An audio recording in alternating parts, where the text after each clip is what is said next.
I'm calling on a 10. And I'm Andrea Matiska, and we're going to be talking about the Electoral College. Have you ever voted for a presidential candidate who lost the Electoral College but won the popular vote? Well, no, they haven't voted. None of them are 18. Okay, but they're going to vote soon, which is why we have to inform them on the pros and cons of the Electoral College. Let's get into it! What even is the Electoral College? Who are you?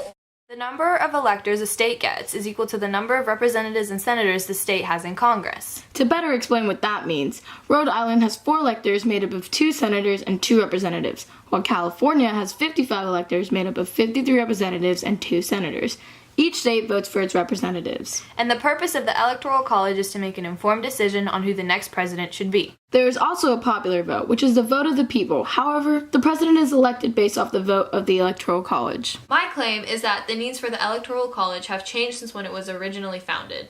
In Federalist number 68, Hamilton explained that the purpose of the Electoral College was to create a body of well-informed electors that could make a decision on who the next president should be. However, this was because at the time many American citizens were uneducated, and it is near to impossible to educate a mass amount of people. Because schooling has become mandatory in the U.S., people are not only receiving general education, they are also learning about politics. This leads to understanding what important characteristics a president should have.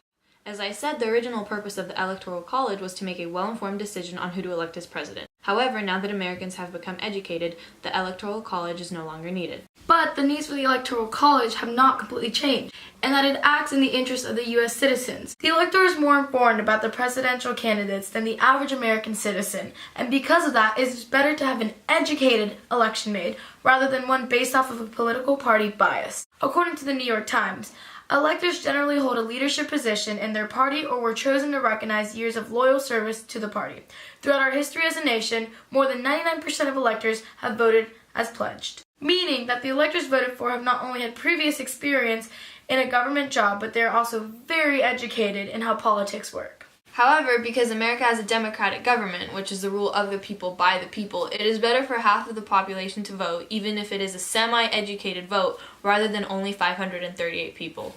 My claim is that the Electoral College is a democratic solution to a low voter turnout. U.S. citizens still have the ability to vote.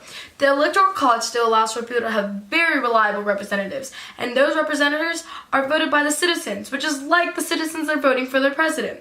This does not take the opportunity to vote away from citizens. All it does is offer an alternative solution to insufficient participation of the U.S. citizens when electing the president. According to the Washington Post, 100 million people have the legal right to vote simply decided it wasn't worth the hassle this year. That's not even 50% of Americans voting.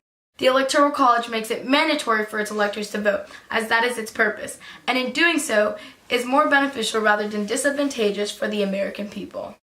On the other hand, some people believe it to not be democratic. This is because it takes away the importance of the populist vote by causing people to think that voting doesn't matter, since their vote is not prioritized over that of the better educated, leading them to not vote.